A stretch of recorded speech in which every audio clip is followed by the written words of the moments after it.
what you believe is a big deal, your prospects will treat as a big deal. So if you have a resistance to taking the credit card, I think the first thing to do is probably just think, I have to act like it's not a big deal. When I say, here are the next steps, this is what's normal. You say, okay, well, this is normal. I feel safe. But if I like come and haw, okay, so Ian, here's what we're gonna need. I need your credit card. Why is it so weird? And just this energy, this vibe you bring to this conversation is what causes the resistance. It's this element of like asking for a credit card and I gotta get them to agree to credit card. Oh man, it's gonna be this whole big deal. Hey Ian, here are the next steps.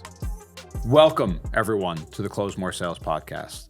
Today I have with me a mentor, someone I'm sure everyone in my audience knows. The very first guest I interviewed on this show, most of this show has been sort of talking head, talking about sales stuff. And I want to get to more interview conversational formats to discuss stuff in the future.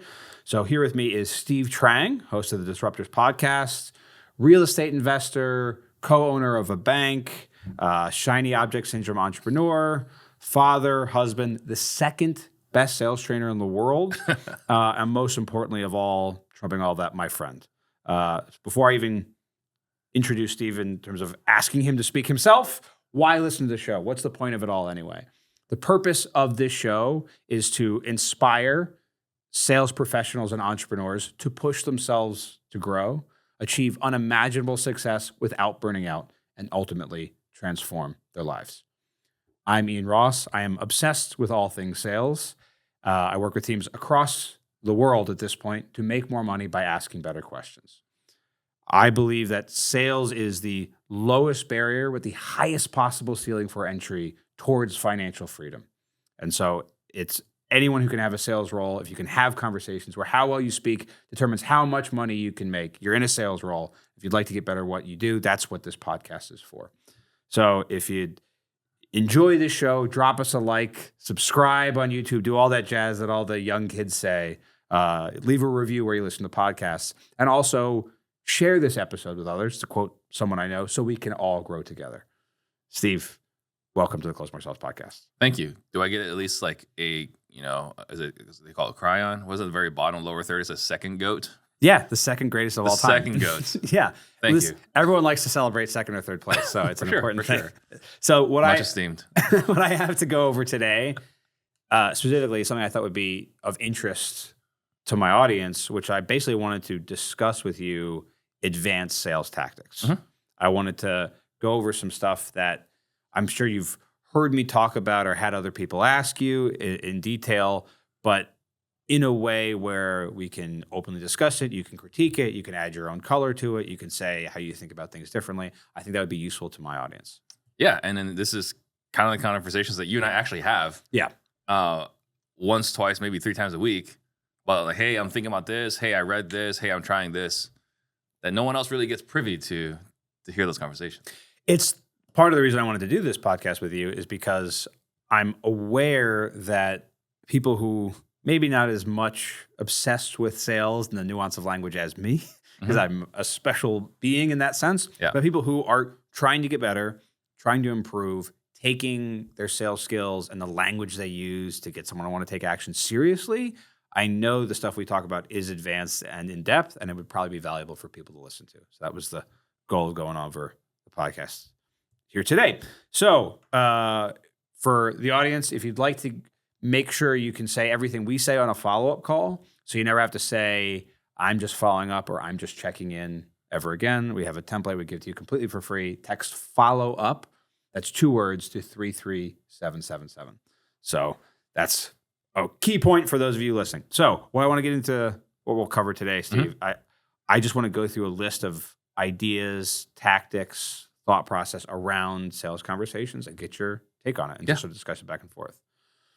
The first thing I wanted to talk about is something that's relatively new, not to necessarily how we think about sales, being aware that it's an emotional drive rather than a logical one, but a nuance in how precise we are in communicating that to the people we train.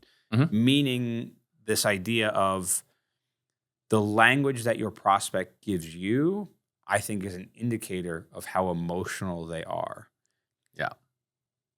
In that it goes even just beyond like, yeah, I feel sad or I feel rushed. It's like if they're using certain types of language, it dictates that they're still in the logical neocortex part of their brain, Mm-hmm. as opposed to other language, which dictates they've now switched to the limbic system, which is where emotions are processed and where decisions are made. Right.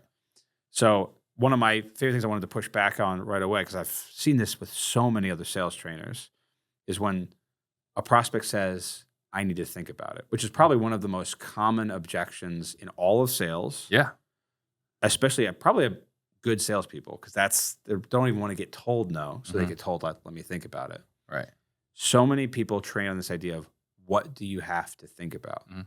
And what I have realized is that is a mistake, because you're Mhm. still using the think about language, which is still activating the logical part of the brain, rather than what do you still feel unsure about? Mm-hmm. So I just wanted to sort of get your take before we even dive deeper into that on that Yeah. concept. So I heard you talk about this a little bit last week, right? You were saying like someone giving an objection, where like this doesn't feel right, or this feels like maybe the price doesn't make sense, is a lot closer that someone's agreeable but using the word think. And I thought that was a really interesting Yes. nuance, right? Because like we're closer to the finish line if we're at least hearing emotional words versus reasoning words. So yeah, I do think, because that's something I've said before. It's like, okay, well, what exactly do you need to think about? Right. And for me, I would use that, I guess, looking back, kind of like a crutch, because whatever they said, now we can still at least keep the conversation going and find something to pull on to get us emotional. But this right here is a shortcut. It just goes straight into like, well, what is it that you feel unsure about? Now we can bring them back into the part of the brain that is more emotional. Yeah, I mean, it's interesting, because I'm always trying to use the same type of language that the prospects are using to me back at them. Exactly. So it makes it, I'm not saying it's crazy to say, if a prospect says, let me think about it, you respond, what do you need to think about? Because you're using the same words back. You are using the same words, but also most other salespeople are using the same words, True. which then raises sales resistance. Yeah. Because if you're saying the same thing everyone else is saying, right? Because we have a philosophy using frameworks. There are a lot of sales trainers, salespeople that believe in using, the book of magic words. And so if you say like, okay, well, what exactly do you need to think about? You run the risk of triggering them having a bad sales experience, buying a car, buying something else, where the salesperson said that, and now they're having these negative emotions. They might not even know why. Yeah. But it's coming up. Very true. Yeah. So I actually don't think I've gone over this specifically for this audience yet. So I should probably even make clear exactly the point of what you brought up, which is that this idea that if a prospect says, I feel rushed, or I feel like that price is a little too high, it shows they're actually closer to the sale than, I think that sounds good. Those numbers make sense. Yeah, it all sounds pretty okay.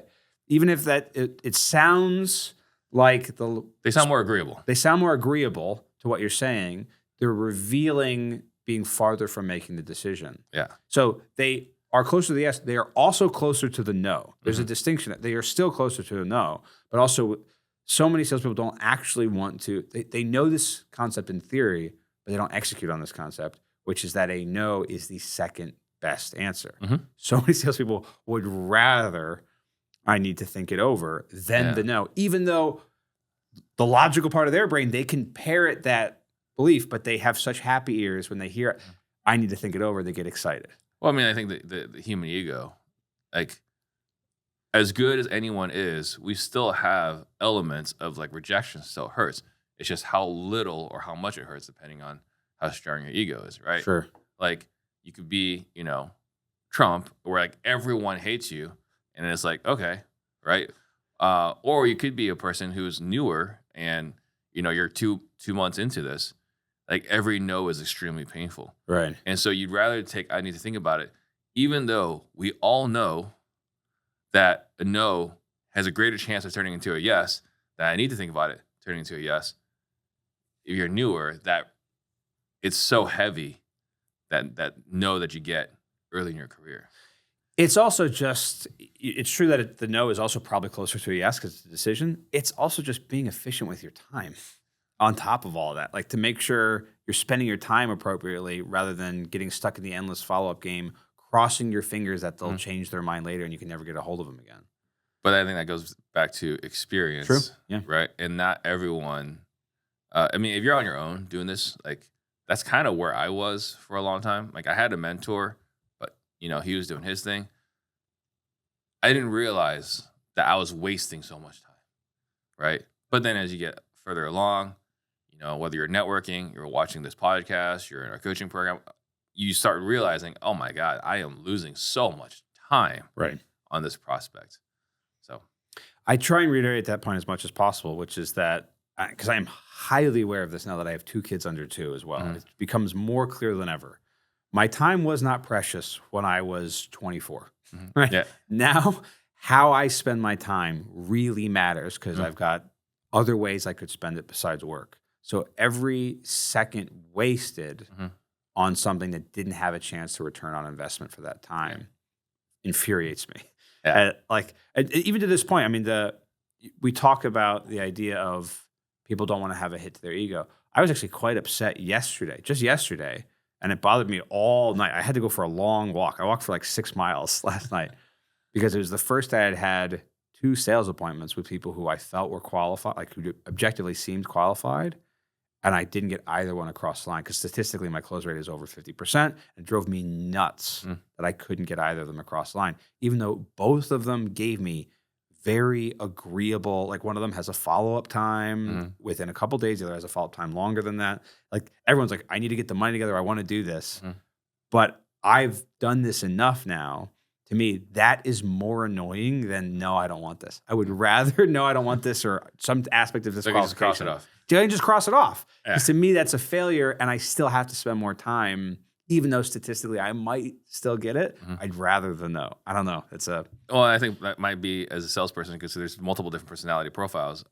There's salespeople that are really good with relationships, and there's salespeople that are really good at hunting. Yeah. And you might just be more geared towards the hunting, and now you're like irritated that you need to go back and like grab some more ammo or some more arrows or whatever. I don't need more. Statistically, I should have gotten one of those guys. That's what upsets me. But we're talking about like losing time. One of the things that a concept that I've been teaching recently, we had our last live event in December. So I put the slide together because I noticed in doing some call reviews with some other teams that we're training, they're having conversations with prospects that are making zero progress. Right. And I had to emphasize to them, even if you're having a conversation with a prospect where you're making zero progress, is lost time, right? If we're not increasing motivation with every single question, with every single assumptive statement, with every label, whatever, if we're not increasing the likelihood of a sale, that's also wasting time. Yeah. Yeah. I mean, there's either 2 directions I think we're either going when I'm talking in a context of a sales conversation. I'm either increasing motivation and moving towards the sale, or I am trying to disqualify you so I can talk to someone who I can do that with. It's so I'm okay with the no, I really am. But it's the stagnant setup of like we're not making progress at all is an incredible waste of time because I want to be efficient. We all have the same hours in a week. Like there's no more time in a week. I have less technically now than I did when I was single and a young man. So as a result, I have to be more efficient. So the idea of wasted time bothers me to a pretty triggering degree. Yeah. So this leads me into the next one, which is how to, if they are stuck in that thinking part of the brain, the neocortex, how can we shift them to the emotional? And we gave an example here, which is just simply you using that language, but depending on where you are in the sale, closer to the end, tension's higher because people know you're going to push for the close, or sometimes at the start when you haven't built enough rapport and demonstrated trust, it can be hard for some salespeople to immediately do that. What's your thought on that before I go into what I have here? I mean, one of my hacks, was not a hack, but just asking how are you feeling about all this? Because we have our pain questions and this and that. How do you feel? But one of the things that I've noticed when I'm recruiting is someone I want. I'll just ask them, hey, kind of curious, like, how are you feeling about what we're talking about right now? Yeah. And just asking that question, they look inward and start analyzing how they're feeling about it. And immediately they start closing themselves. Yeah. So you're doing a pattern interrupt to make them look inward in a way to actually express the feelings currently. Yeah. Yeah. It's point blank. I mean, it's really as direct as you can be. Yeah. But I have found it to be effective. And it's just like, again, like we're having a conversation. It's like, hey, I'm just curious. Right. I like that very much. What I was coming up with was much the same way you've got the hold on, let me write that down way to get someone back on track. Mine is a little bit more, there's a little bit more gymnastics involved in getting someone across the line, which works for me, but I'm aware it can be harder to train and teach other people to do. So what I was focusing on was this idea of a question like that, but rather than open-ended, intentionally closed off to make it easier to answer. So, because I closed off questions because they're easier to lie to, which is why we don't want to be in pursuit of them, means they're also easier to answer. Yeah. So I would use something like, say the lines of like, I just want to make sure, is this something that you're even feeling would make sense for you based on everything we've talked about so far? And if they give me a yes, or, I mean, if they give me a no, that's a pretty clear sign to start towards a disqualification, depending on where we are in the process. But if I get a yes, I then ask an open-ended question, which would be, how so? Or can you tell me more about that? Or depending on what their answer is, just a mirror. So I have this idea of like intentionally closing off with a yes-no question, using feel-oriented language around an emotion, and then asking for clarity in one of three ways, probably in order of what would be most impactful. Would just be to mirror first. Next, what I call a lock-on question. So when you say, it feels good, could you tell me more about that? Or third, just how so? Just how so is one of my favorite two words of all times. So universal. So many applications. Yeah. So because I got asked the question when I was saying that if they're using emotional language, it shows they're closer to the sale. I got asked a great question on the training I did, which was, so if I ask, how would you feel if 6 months from now this weight was lifted off your shoulders and where you wanted to be? And they answer, I feel good. Are they ready to move forward? And I said, no, it shows you're in rapport because they're using your language back.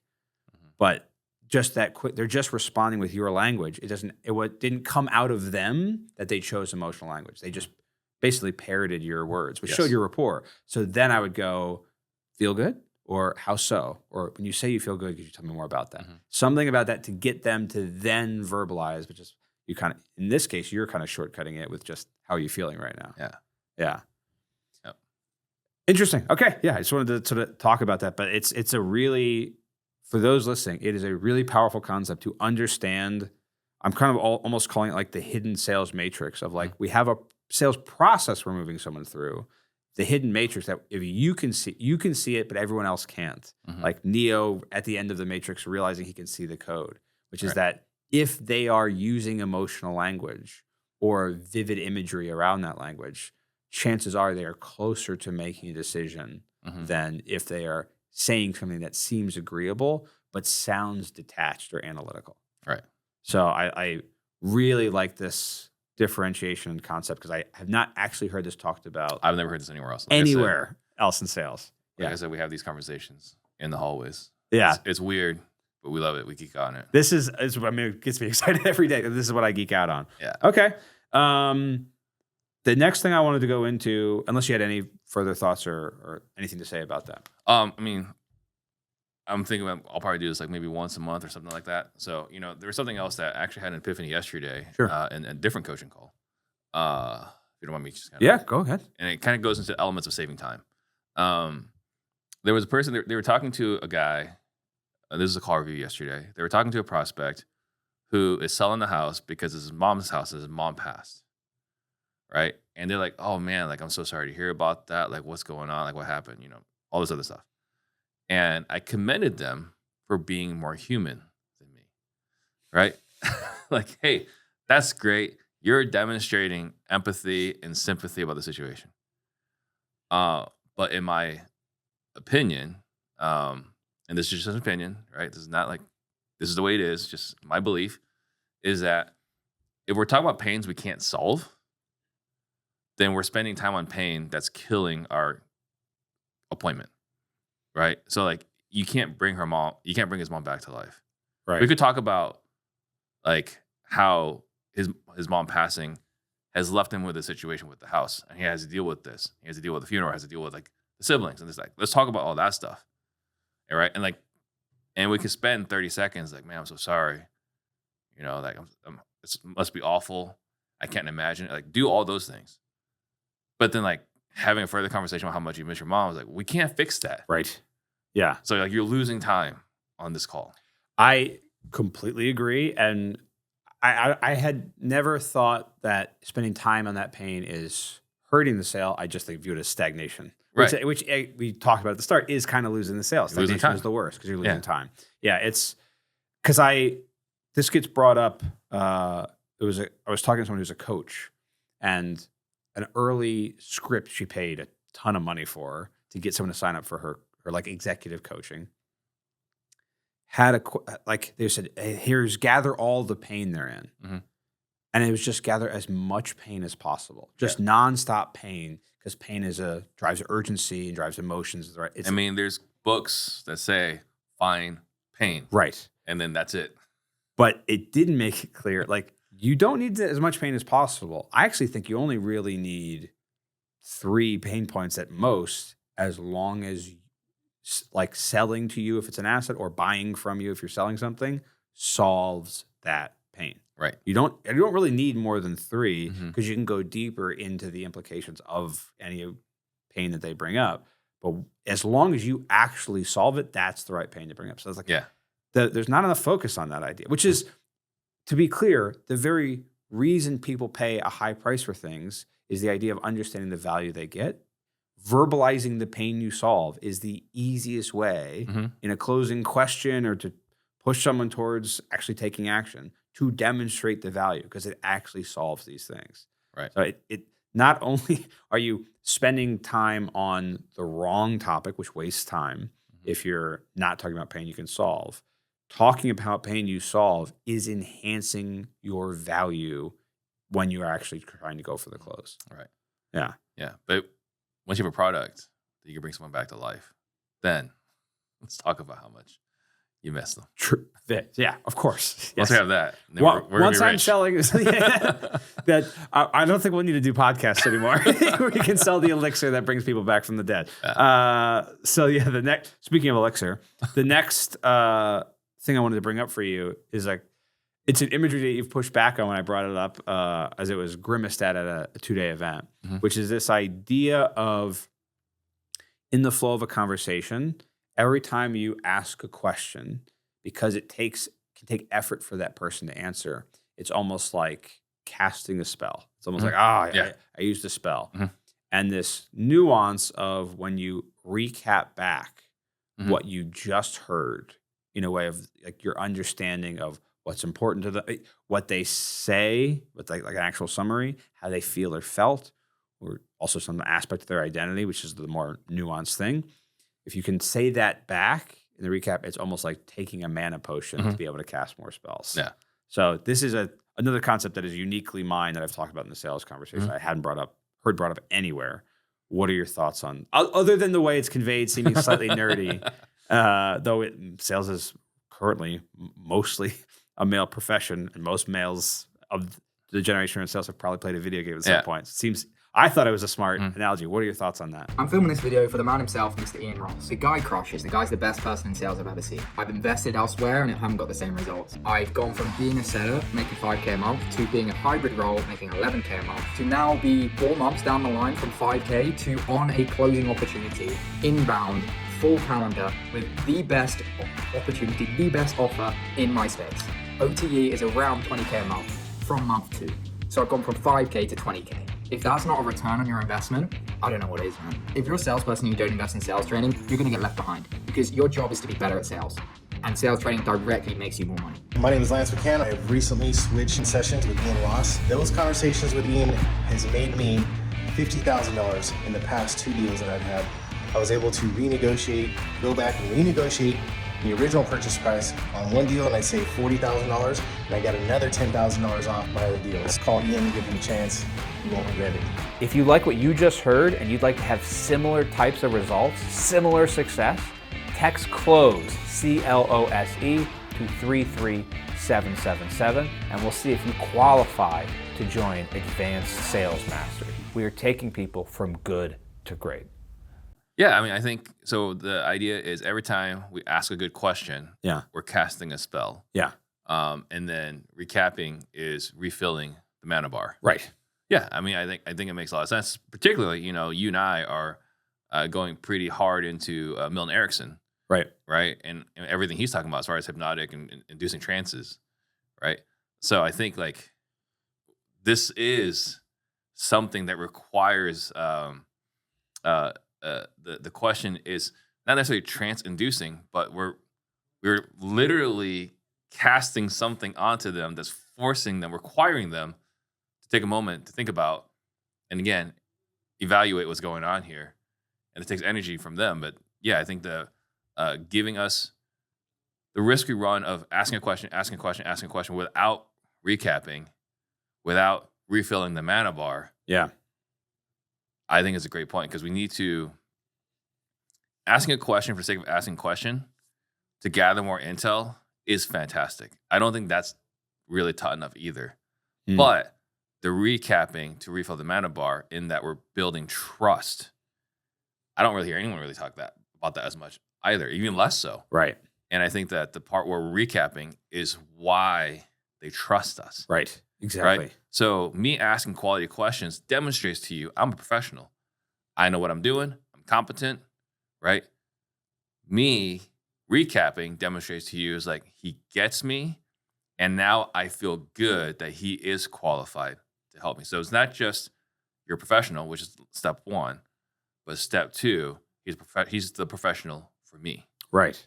Yeah, exactly. They go hand in hand. I demonstrate my expertise by how good my questions are, and I demonstrate I understand you as the prospect when I recap back what you said. You brought up the Milton Erickson. I actually would think most of the time I'm actually doing anything sort of trance-like is actually in the recap rather than the question, which is interesting. So it's like I'm almost. It sounds deeply manipulative if I just say it outright rather than demonstrating it. But if I am able to ask 2 or 3 great questions in a row and then recap my understanding back in the way that I'm able to now, it also starts to color the way the prospect is going to answer further questions.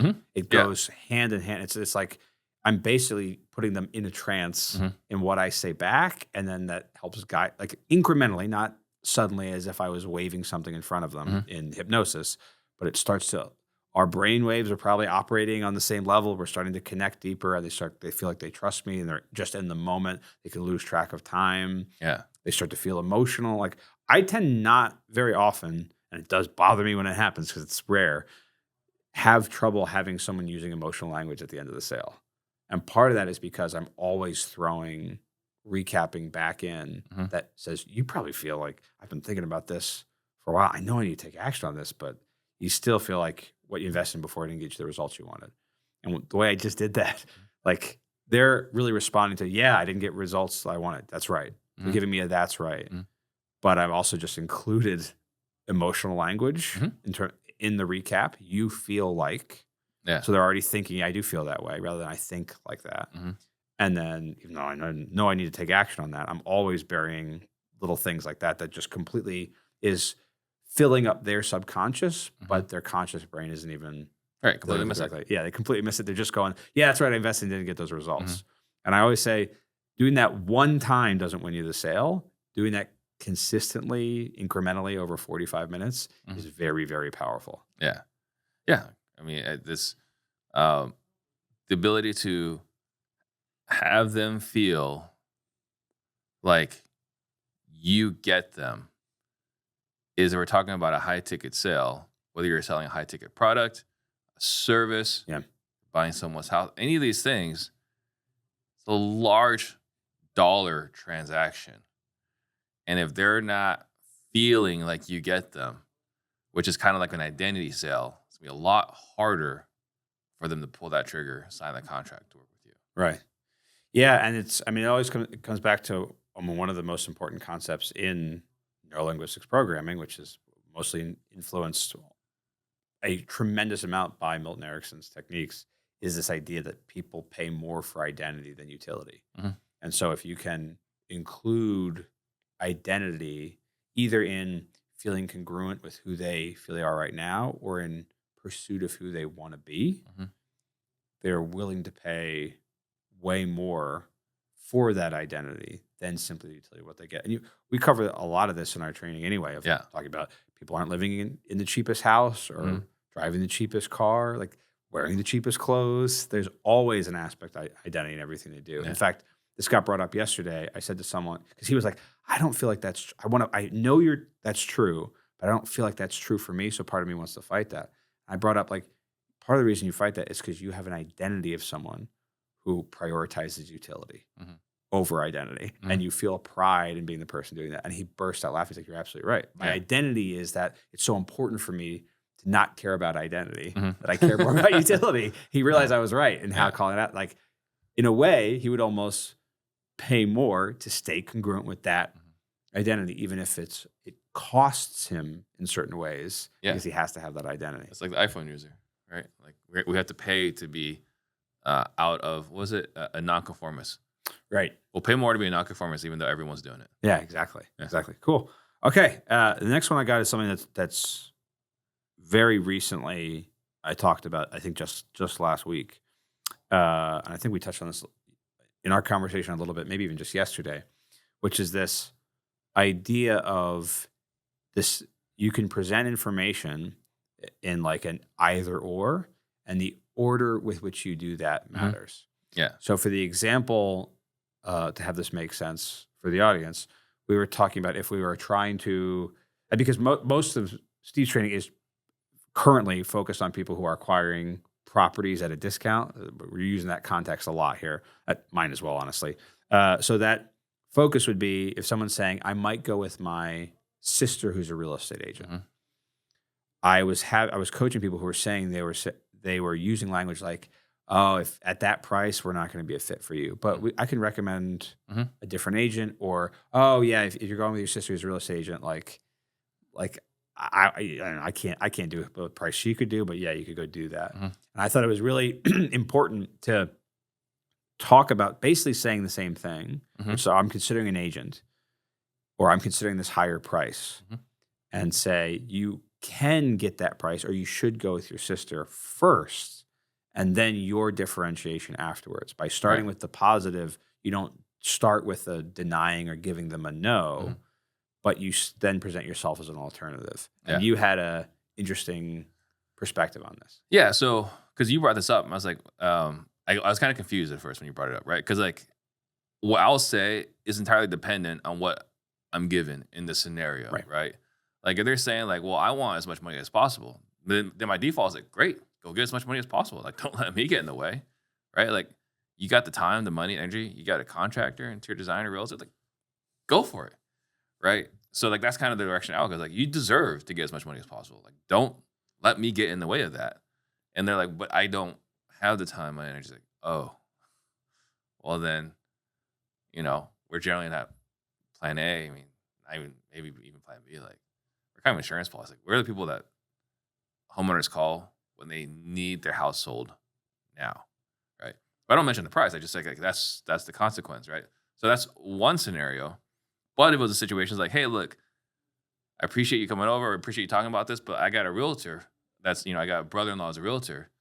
Then I wouldn't necessarily go with like, you should get the most price. I would just say, oh, he got a brother-in-law that will do this for free. That's fantastic. Like go do that. And now I'm just trying to create space where like, no, he won't do it for free. He's like, really? He's family? Interesting. So like, I don't have the positive and the negative. I'm Right. kind of rolling with the energy I'm getting at the moment. Right. So you're basically just giving them the positive and letting them give you the negative, assuming that rather than Right. But if we're further along in the negotiation, right? Because I've given the positive, and we go, no, they're like, no, I don't want to do that, but I need more money. Then it's just like, well, I'm sorry, like, at that price we can't do that. Like, we can't be a cash buyer at that price. And then seeing how that goes, then we start talking about alternative ways to buy their house or get their house sold. But yeah, like I don't have the either or, which I like what you're doing, because now they get to choose, but it feels it's a choice. That's not really a choice. We've talked about, like, I think you brought up this analogy of because I love or questions. Like, you can do this or you can do this, which is in favor of this. One of the most important principles in all of persuasion and getting anyone to do anything, which is that people want a feeling of autonomy. They want to feel like they made their own choice, which is why people don't like being sold. They don't like going to the car lot and all the tactics that are done there, because car guys suck. And so as a result, like, they don't like that feeling. And so they suck at sales. They're not bad people. They just suck at sales. What Steve said. And as a result, yeah, they suck at sales.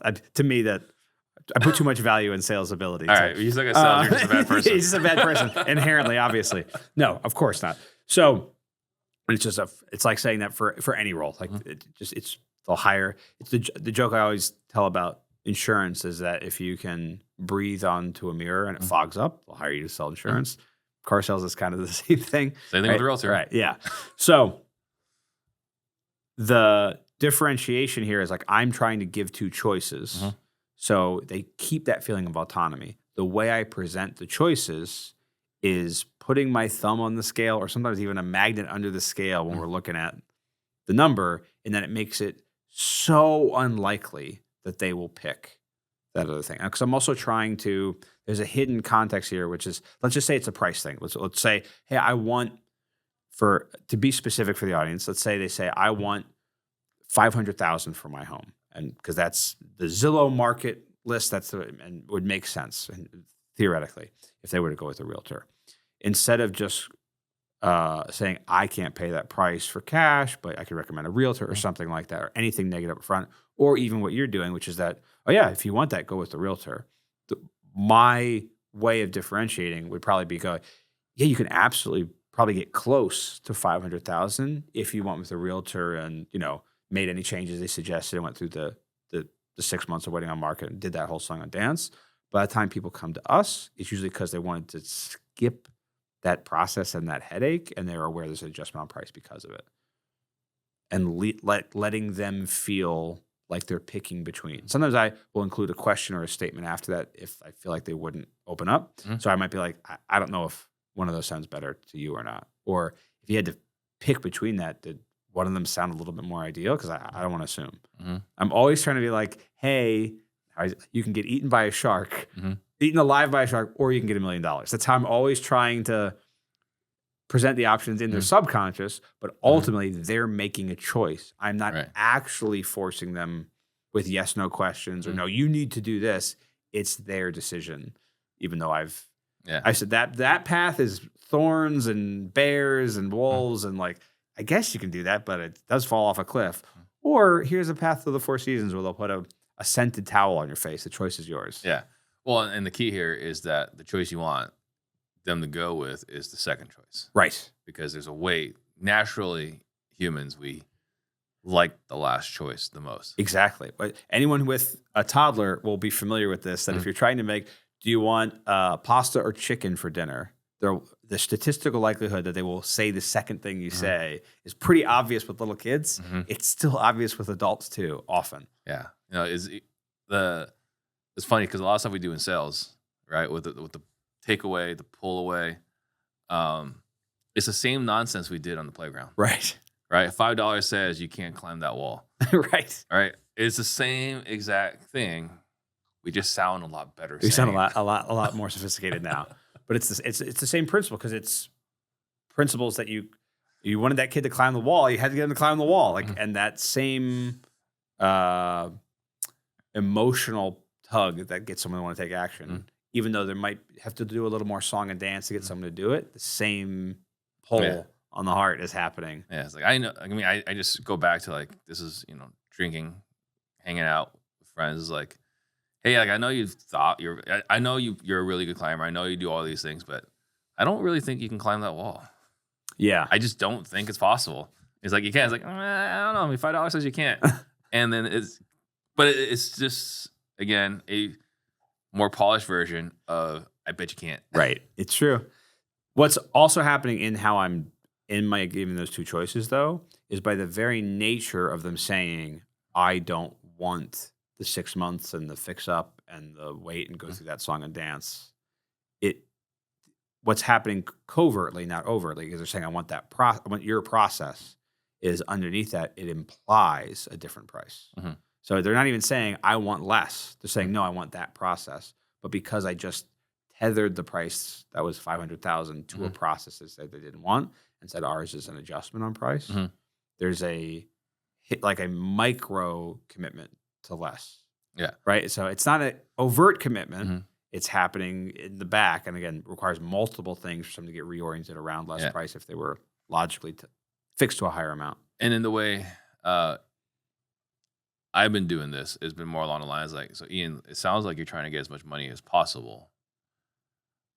But at the same time, you want the convenience, the guarantee of a cash offer as fast as possible.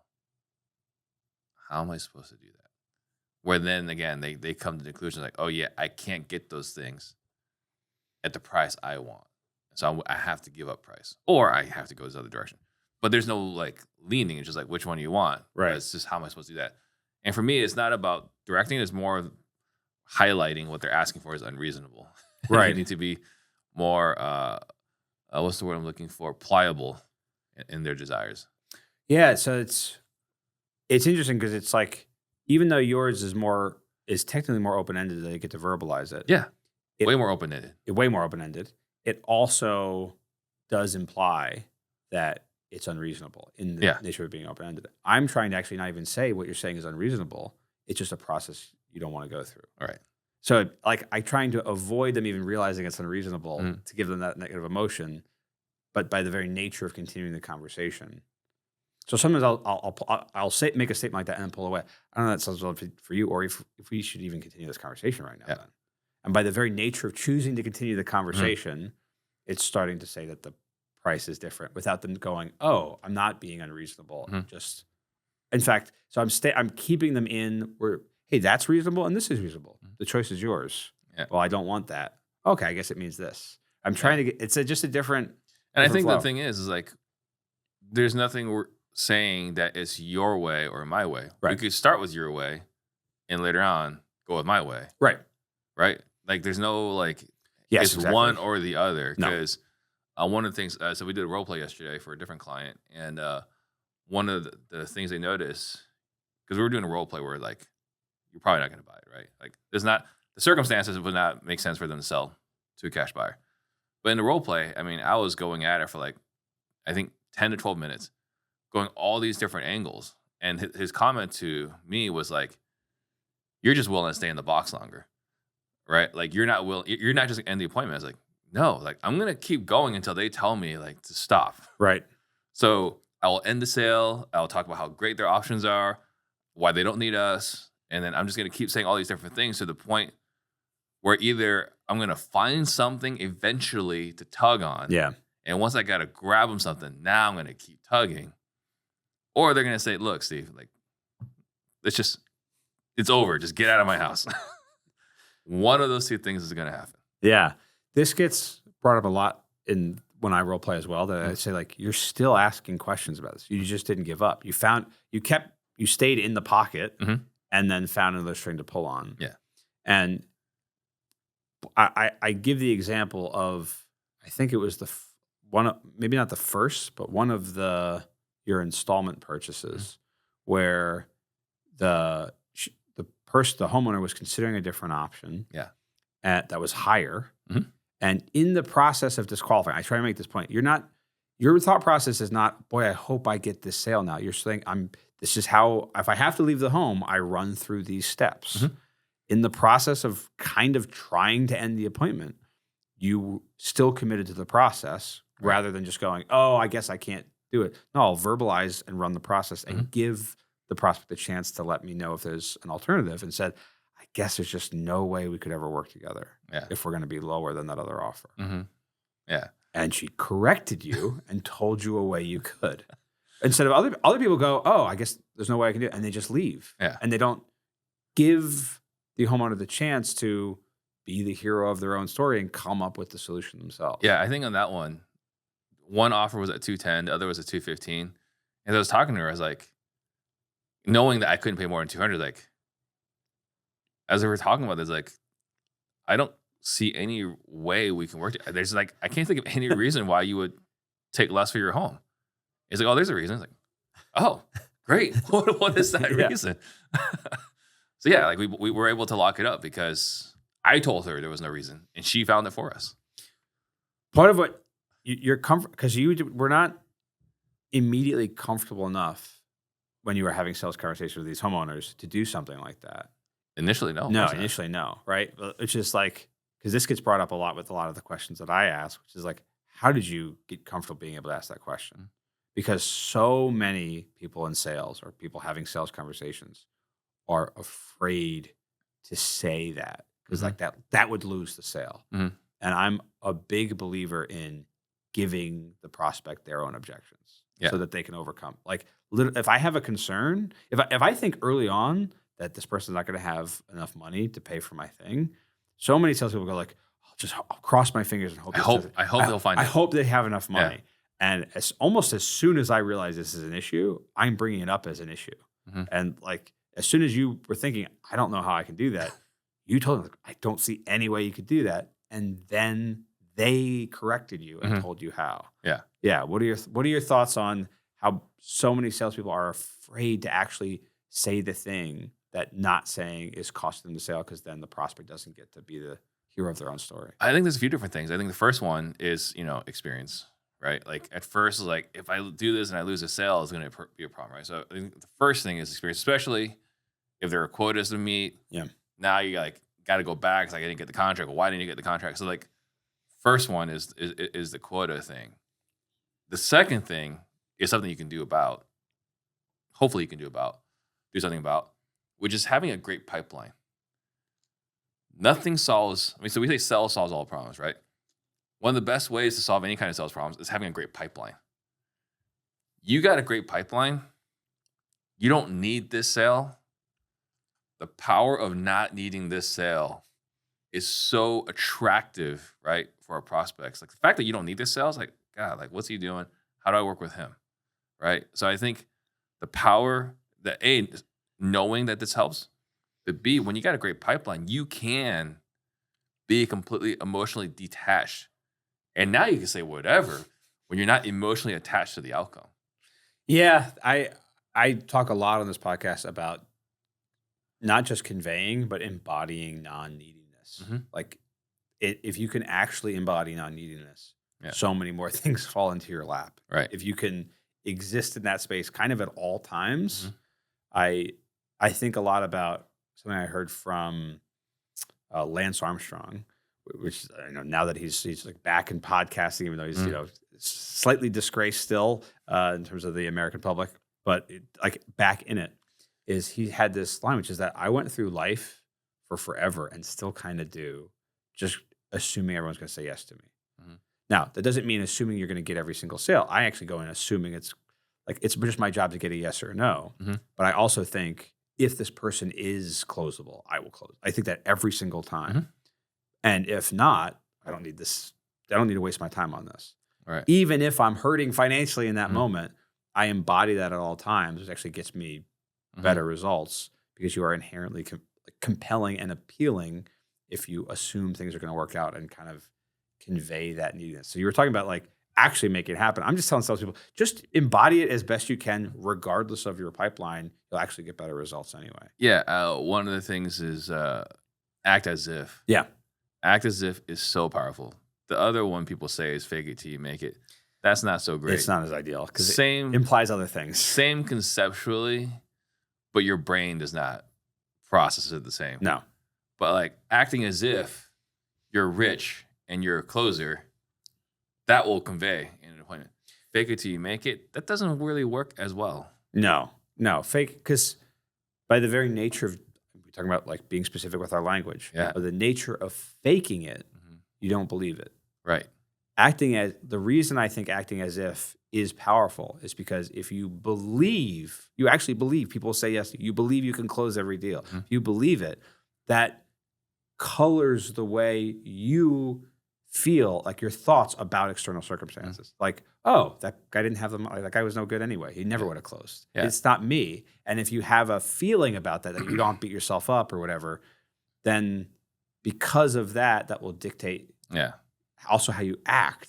And how you act, and especially how you act repeatedly, is what actually dictates your results. So belief of acting as if can actually dictate your results. The very nature of choosing to say fake it means you don't actually believe it. Yeah. So and that's just fresh in my mind because I was just on a chat right now with somebody else, and he like, he made the comment, fake it to me. He's like, act as if. Yeah. Act as if.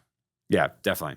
I wanted to get into an interesting idea, which is that in trying to examine someone's hesitations to move forward, instead of maybe asking a direct question like that is quite open-ended and confrontational, like what's stopping you from moving forward, is instead try and place them as the type of person who wants that problem solved, but call out a hesitation. So instead of saying what's stopping you from moving forward, which is curiosity for them to then verbalize what's stopping them, I would rather say, like, you seem really committed to solving this. I'm aware there's probably some setbacks. I guess I should even ask, because I'm sensing some hesitation. What's the real reason you're even wanting to have this conversation now? Yeah. So I'm trying to get, and we're talking about, we only ask questions about pain we can solve. I also only want my prospect verbalizing things that are towards the sale, or I actually know I can't waste my time. So I wouldn't, assuming that I think I'm not wasting my time, I don't even want to ask a question that what they tell me could cost me is moving away from the sale. Yeah. Unless disqualification is different. But if I think they're qualified, everything I'm asking them is to get them to verbalize something where it makes sense for us to work together, not even to tell me the reasons they don't want to. Because I think in pursuit of them verbalizing that, they will convince themselves against the reasons they don't want to, because they said it, instead of me asking that question, that I know all their reasons, and then I have to attack those reasons. Yeah. So I think this one, what you're talking about here, I think you're a lot better in this arena than I am, because the way I would attack is a little bit different. Okay. Right? Because the way I would attack it generally is like, I didn't do a good enough job creating this awesome movie of them in it about how awesome life's going to be after we work together. Sure. Right? And if we do that strong enough, like, they should be compelling themselves. And other things I might say is like, I don't think now's the right time. I think maybe we jumped the gun. Like, it seems like you're in no hurry. Right. And I'll kind of label it that, and I want them to correct me. Right? So like, something I'll say is like, Ian, it sounds like if this takes 6 months to figure out, it's no big deal. And again, that goes back to like, emotionally detached and just kind of labeling the situation in the hopes that they'll correct me. It's like, no, Steve, it is a big deal. I was like, oh, sorry, I misunderstood. Why is it a big deal? Right. And then for them to elaborate. So like, that's the direction I would go with it. It's still in pursuit of the same thing, though, which is them verbalizing the reason they're moving forward. Yeah. But the way you're doing it is, how would you describe that as being, like, I guess mine is, I'm trying to stay more positive with them, and you're calling out the negative. It's much like we talked about before, which is that you're stopping a little bit harsher and more extreme, and letting them correct you otherwise. Yeah, I mean, I think I really embrace, we talk about Sandler and the pendulum, and like always staying a little bit enthusiastic, one bit less enthusiastic than them, or one step less enthusiastic than them. So like, that's my default. Yeah. And I do that a lot because it works. Like, it works for me. So I'm going to keep doing it. Whereas yours is more exploratory, and it's you're asking a question where it's open-ended. It's kind of open-ended, where they'll tell you the reasons why. Yeah. So I'm more assumptive and negative. And I think you're more curious and nowhere near as negative. I'd say probably nowhere near as negative, but I think energy-wise, if we're thinking about that principle of Sandler of staying a step behind them, I'm still trying to be like, I'm still sensing some hesitation. Yeah. I guess I'm not even sure why you even want to do this now. So even though I'm not as negative, I'm still behind them in certainty, right? So that they verbalize it. It's just a different way to be behind them. Yeah. One's negatively a step behind them, and one's sort of curiosity a step behind them. Yeah. So I love just remaining curious at all times. And then whenever I sense a discrepancy, I just blame my own understanding of it. Like, I'm not understanding this at all. I'm totally missing something. Yeah.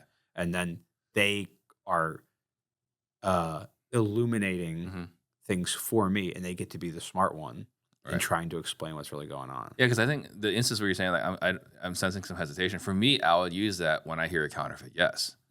Right. In those instances, like, hey, Ian, I appreciate you saying, you know, you're on board with what we're talking about here, but I'm sensing some hesitation. Am I crazy here? Yeah. So like in those instances, that's where like that word track would come out for me. Okay. Right. A counterfeit yes, we're going to call it out by calling it hesitation. But if I feel like, and maybe just in this example, I'm picturing a person that's like, yeah, I'm not ready to do anything right now. I'm just like, well, then forget all of it, right?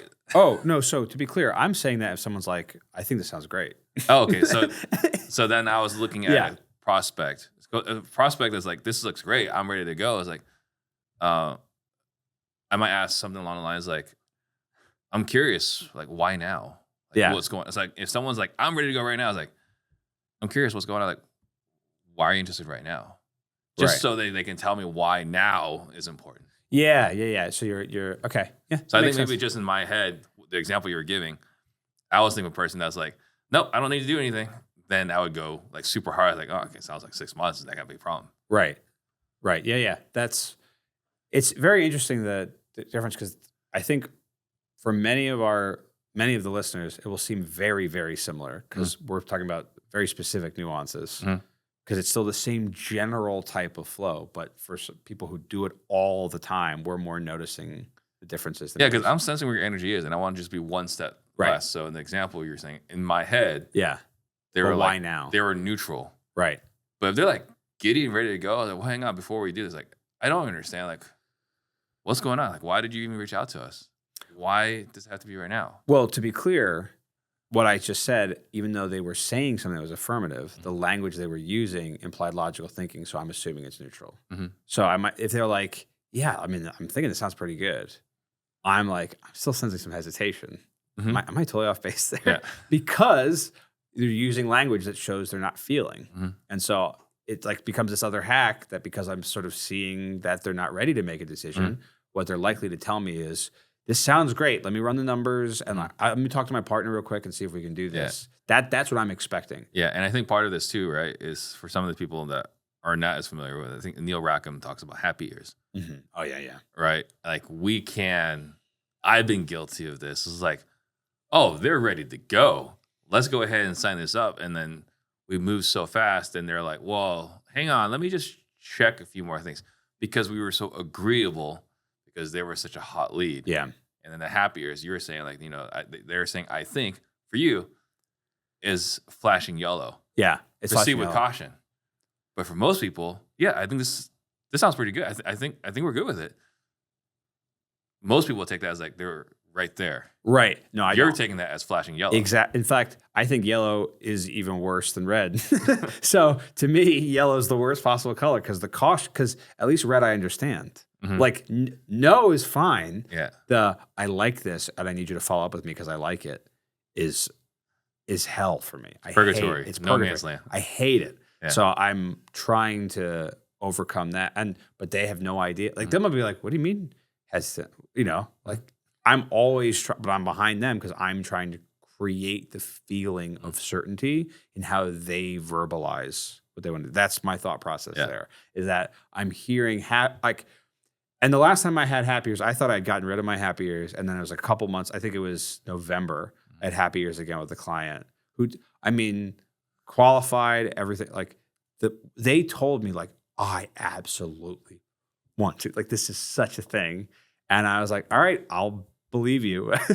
And of course they did not. Like, so I think the only thing I know of that can actually overcome salesperson happy years is just doing it enough that you are so confronted with the statistical reality of what that really means that you like, even though because you still want to have the inclination, just the reality you've been through enough overrules what your ears want you to hear. The joke I make all the time on our training is that if I sound jaded and broken, it's because I'm jaded and broken.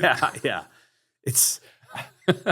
Jaded and broken is how you're. I'm just aware of reality, which is I guess that's probably how the people. What was think it? I was talking to someone yesterday. I was like a conversation where someone was disappointed and said, "Well, I know what your problem is." It's like, "What's your problem? What's my problem?" It's like, "You still have faith in humanity." Yeah.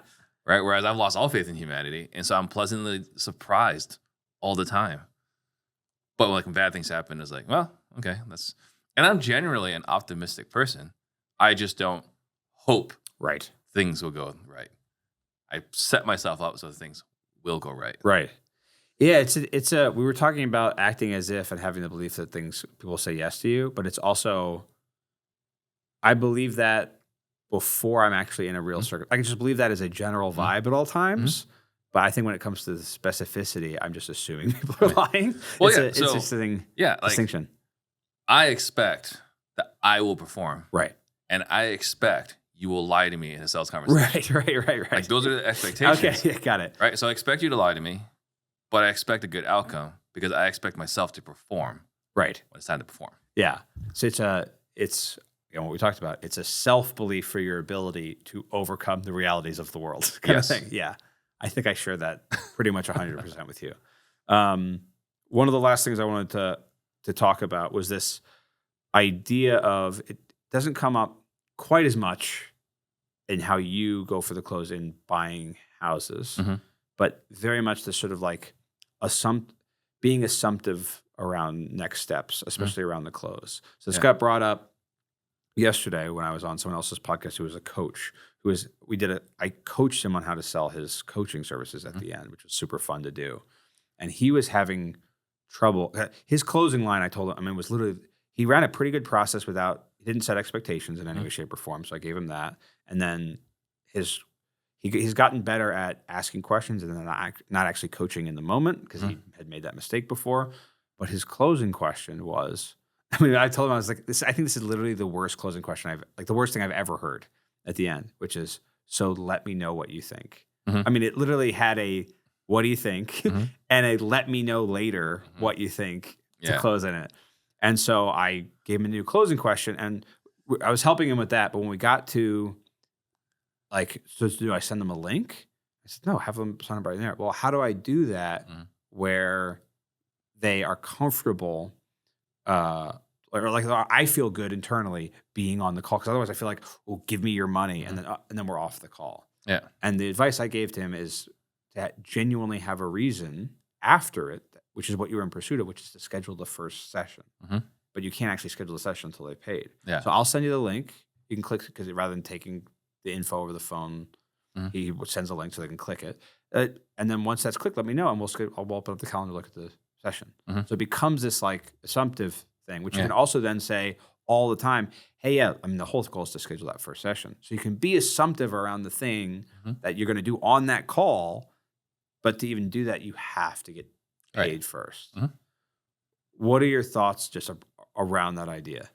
So one of the things I learned a long time ago is if this is just part of the process, people go along with it. Yeah. If you make a big deal, it's a big freaking deal, right? And so I learned this as a realtor. I was like, all right, Ian, you want these 10 things, like we did an inspection, you want these 10 things repaired. I'm going to go to bat for you. I'm going to get these 10 things done.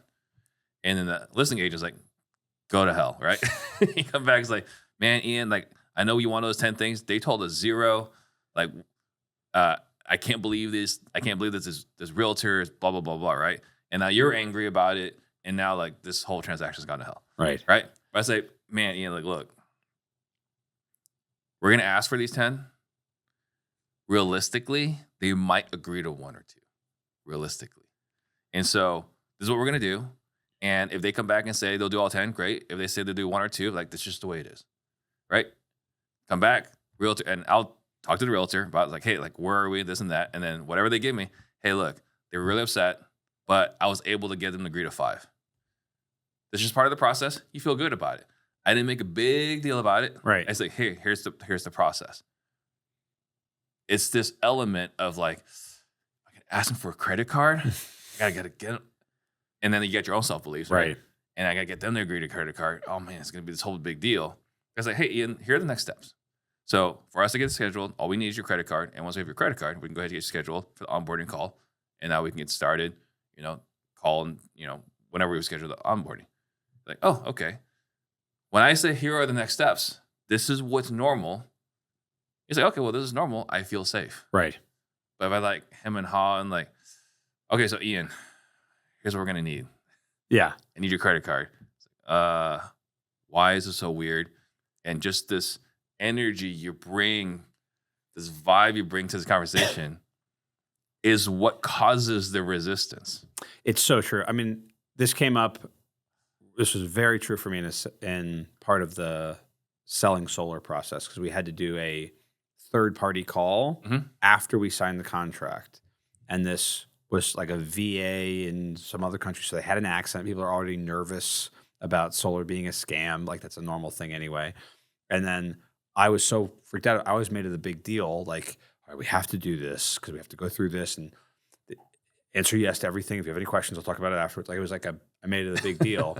And I lost multiple sales where they had already signed the contract from that call. I mean, I lost thousands and thousands of dollars in personal commission on someone else's thing, not even my thing, just because I made this call a big deal. And when I made the shift of, I don't make this a big deal. In fact, I would laugh. I was like, they're going to ask you 10 questions. I don't know. Give you an answer to everything's yes. They don't have any answers for you. There's someone in some other country that has to do this. They have no idea what they're asking. They have to run through this. If you have any questions, we'll clarify it afterwards. It's like a nothing thing. Sometimes they even ask a thing you don't even understand what they're saying. It's crazy. When I made it no big deal, it was never a problem for me again. Right. And so that's why I talk about the self-belief a lot. What you believe is a big deal, your prospects will treat as a big deal. So if you have a resistance to taking the credit card, I think the first thing to do is probably just think, I have to act like it's not a big deal. Even you don't have to, because it's way easier to be like, I'm going to put on a performance like this isn't a big deal, rather than to overcome your own self-limitations for the first call. Oh, we got an interesting background shot there. Rather than overcome my limitations for the first call. We're back. So what happens is once you get it that one time, then you realize that you got rewarded, it's then never a big deal again. So just act as if the first time, a little bit of fake it till you make it on that one thing, only in that for this one little strategic, like if you can pretend it's not a big deal, by even getting through that one time, you'll then realize it's not a big deal. It's not a big deal. I mean, just think about like Tony Robbins' big thing, right, is the firewalk. Whatever that thing is. You're walking on coals, right? If you can imagine, like, all right, everybody, so look, I need you to sign this disclaimer because we're going to be walking on coals, and there's a possibility it probably won't, but it might. Yeah. Right? Versus, all right, everyone, we're walking on coals now. Right? It's just, oh, okay, this is what we're doing. Right. Yeah. It's amazing what you can, the influence you have just by what you act like is a big deal or not. Yeah. Cool. All right. The last one I wanted to touch on before we wrap up here is this idea of sort of like pinpointing a real objection after you've maybe the last 10% at the end of the conversation. If you're trying to get someone to close and they just still can't get there, or maybe they feel like they're using thinking language or whatever. I mean, it's a newer development that I'm aware I'm about to get, this is good, but let me think about it. I think the biggest mistake that most people make is their closing question is yes-oriented rather than open-ended. I was just thinking about this today, which is that my favorite closing question is, if we can take care of X, we can take care of Y, we can take care of Z. 3 pain points that they had verbalized as important to them that we solve. How should we prioritize this? And after they say it's a big priority, what do you feel we should do now? I think that's my favorite.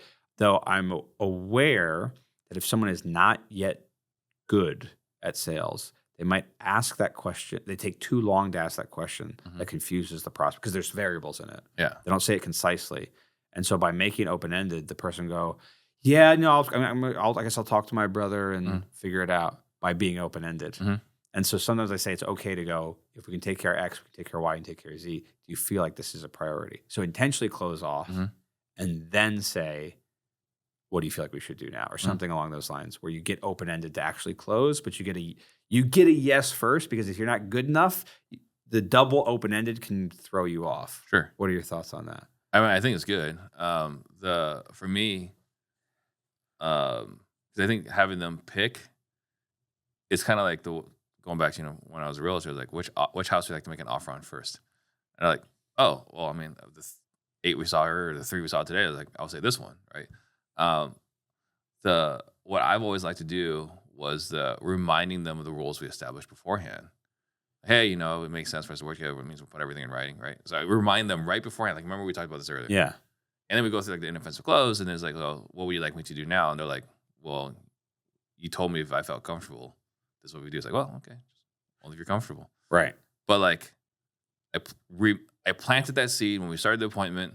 I reminded them of that seed about a minute before I asked them, what would you like me to do now? What you're doing here is you're saying, here are the 3 things that you said were important. Which would you like to prioritize? Or for someone newer, like, I don't say you feel like it's a priority. Yeah. I don't say which would you like to prioritize. I say if we're going to take care of all of it. All I'm doing is stacking the things we solve. Mm-hmm. So we're doing all 3. Right. How would you like to prioritize? Or how would you like to prioritize? Yeah. Yeah. So I think in that mode, you've gotten them to mentally spent, right? Like they're not mentally spent, but they're mentally doing it. Yeah. Right. Like we talk about quite a bit about future pacing, it's like now they're using your product. Right. Right. And now they're using their product. Them not buying your product now is going to cause cognitive dissonance. Right. Exactly. That's exactly right. Yeah. That's the goal. Right. And so like, oh no, I want this. Why are we taking this away? Right.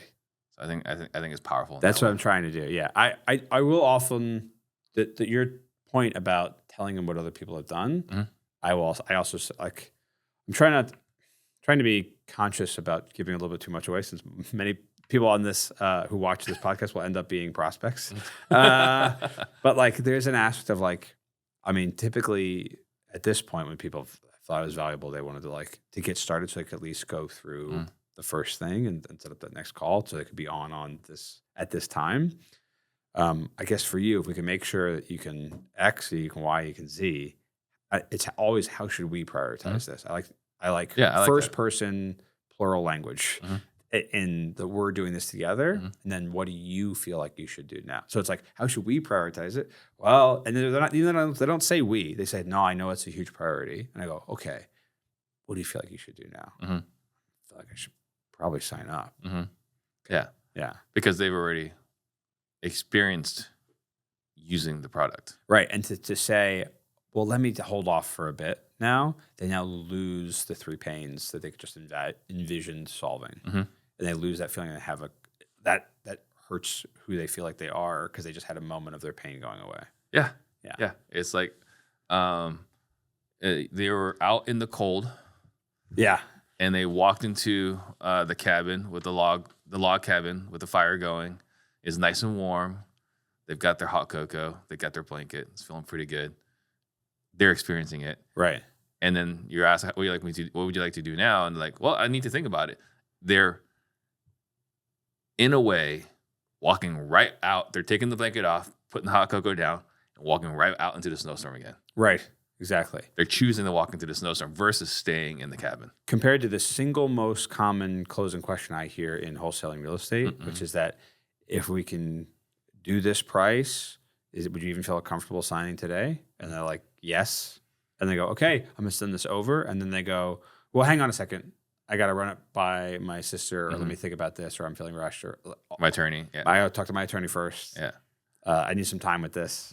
That is the single most common closing question I see, even from like sophisticated teams. Yeah. They still close that way. Right. Get a counterfeit yes. And when it comes to the specifics of, you have to actually, the counterfeit, the yes is not what gets the sale. It's actually the signing the contract or taking the credit card. It's clicking the link. It's doing something because they were in pursuit of a yes rather than in pursuit of, what do you feel like we should do now? How should we take care of this? How should we prioritize this? Would this be a thing that you even find helpful? I guess what do you feel like we should do now? Like instead of that, like what would you want to have happen next? Them verbalizing it, they're getting counterfeit yeses, and and then they're dealing with the delay objection afterwards once the salesperson thought the job was done. And there's this like mismatch, and the salesperson being like, wait, what? I thought I was already thinking about the money. I was like, what I was going to buy with this commission check. And it becomes this total Another loss. failure. And now it's a loss for the salesperson instead of for the Well, I'm not prospect. saying that now it's not just a loss for the salesperson, but also like their brain is jarred. Yes. Yeah. Right? Like you True. got sacked by a blindside hit. Yeah. And now you're getting back up. Like, what just happened? Yeah. And Where did I get hit from? Right? And now you got to get your bearings back. And that moment of getting jarred, you're not your best self to overcome this objection. It's also the worst time for it to happen because tensions are already highest right at the end going for the close anyway. It's like the worst. It's crazy because like this is done by so many companies and they make this mistake over and over. And in fact, I still tell companies not to, and then they still make that mistake. Like, I don't know what to do to get people to train their team on this. That's why I'm trying to say close off before the open-ended question, because you don't have to be as skilled. Because like I'm aware of some of the stuff we talked about on this podcast, like the recapping back, the mana potion thing is harder to train than it is to talk about conceptually. To actually train of like, here's this step and here's this and here's this. Because when someone is not super fast cognitively or not super experienced of having gone through this 1,000 times, it can feel overwhelming. And that sense of overwhelming is just too advanced for me. They don't even try it. They get overwhelmed. They just do it wrong and go, see, I did it and it didn't work, and they did it wrong. And so I just wish I could make this as easy as possible for other people to apply, because these concepts are advanced, but I also want to be able to train them at scale. Yeah, I mean, I think the greatest problem is they might be aware of the principle. Are they applying it? Yeah. And then if they're applying it, are they applying it correctly? And it's hard to know because you're taking an abstract principle. Things we're talking about, you can't hold it in your hand. You can't see it, do this, right? We're speaking conceptually. You and I are applying it, and we're training it on all the time, and we're doing it in call reviews. But if you're listening to this and you're not doing call reviews, you're not role-playing it, it's kind of hard to correct it because your ability to process it, your awareness that you're not doing it correct is a difficult task. It's a big ask. Yeah. Right? Like the thing I talk about all the time, right? Basketball. So by the way, just shout out right here. I hit a couple of NBA threes this morning because we play use the NBA threes. But like when I'm off on my shot, I don't know what's off of my shot. Right. Because it's me. Yeah. But a friend of mine is like, why aren't you bending your knees? Like, I don't know why I'm not bending my knees. Right? So you need someone else. The outside party to actually notice what's not working. Yeah. So you need someone else to observe who knows what to look for. Right. Yeah. It comes to this principle of like, is sales training something we did or something we do? Right. And also, is it valuable to have a coach or an authority? I mean, it sounds self-serving for us to talk about this. Yeah. But so many people understand this concept in something physical, right? But it becomes very hard for, I think, the average person to apply this to the soft skill of persuasion, sales conversations, running a process. They are aware that on the surface, their golf swing for someone who's not sophisticated can just look like they're swinging a golf club. But it requires an expert who's actually watching in slow-mo and goes, see, this is half a degree off, and that's why you never hit the green. And it's like, you can understand that for a physical thing over and over again, but we lose this because it seems like once I've learned this knowledge, I should know it forever. And it's just not how sales conversations work. It should be treated like a physical sport. That's why I call, like, I didn't come up with this. Jeb Blunt initially made this point, but I will repeat it until the day I die, that sales professionals are the athletes of the business world, and they should treat their time, the way they review footage, the way they try and improve, not in the game, but during practice, the exact same way. And I just wish we could, I could broadcast this out to the world. That's why I'm doing this man on the street content and everything, is to try and broadcast this message so people adapt these changes. You want to hear something embarrassing? Always. So there was a time I had a flip cam, right? And I was trying to get good at golf. So I recorded our golf swings. And I'm looking at my golf swing, right? Again, with the other guys I'm golfing with. And like, in my opinion, I've got a great golf swing. Yeah, of course. I can't see anything wrong with it, right? Like everything that they're telling me to do, I'm doing all of them. Now, it's not working. Right. Yeah. It's not doing the outcome is not in alignment with how it's supposed to go. But at my skill level, I can't see what I'm doing wrong. Right. By everything I know to be true, my golf swing is great. Right. But it's clearly not. Right. And I can't fix it. I think that's not embarrassing. I mean, that's pretty normal, I think. But in my mind, it was such a beautiful swing. In your mind, it was beautiful. That is a little embarrassing. You're like, I've got a beautiful swing. Fair enough. But like, this comes up time and again. I mean, it's why it's funny that I was joking that we're selling sales training to the wrong people because by the very nature of being a salesperson, you think you're good at sales. Right. And so you're not problem aware because you think, I got a great golf swing. It was the weather that day. It was the leads. It's the marketing department. It's the economy. It's everything but me because look at how beautiful my swing is. Right. It'd be like we're having that issue because as they are, by the nature of doing this professionally, inherently thinking they're already pretty good. Now, even the ones who are actually good, they tend to have this thought process of I can always get better, but they're still operating from a place of, well, I'm good though. Yeah. And when you have that, you don't realize what's wrong in your swing. And there's like 50 different things that you're doing wrong that could give you this massive impulse. And also because in sales, the whole reason that someone like Andy Elliott is so popular is because it's so oriented around activity and motivation. Sometimes you can just do more work than everyone else, and then you still make more money than everyone else around you. And so you have this reinforcement of like, oh, because I did more activity and I'm making more money, therefore what I'm doing is working. And then you already have the belief that my swing is good, and so you just have all these blind spots and you don't know where to improve and you think you're amazing already. I did have Jesse Burrell at one point come out with me to the driving range. Okay. And it's like, I'm feeling pretty good. Like, what do you think? Because he was at one point a trained PGA trainer. He's like, do this and do this. And yeah, significant improvements, right? Yeah. But again, on my level of knowledge, everything was good.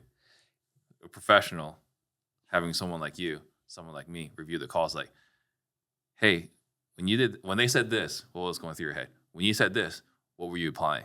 Yeah.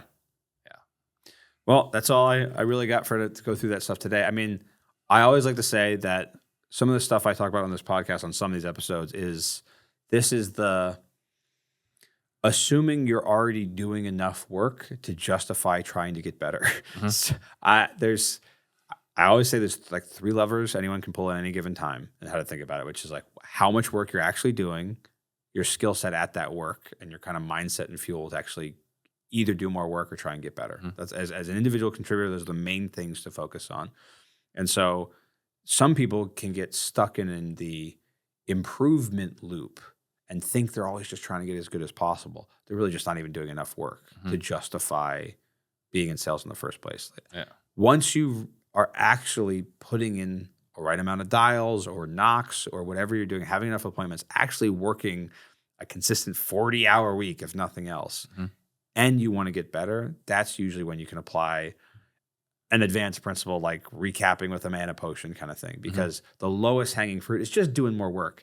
It's why people like Andy Elliott make any money in the first place and call themselves sales trainers, is because if someone shouts at you to do more work and you do more work, you'll probably make more money.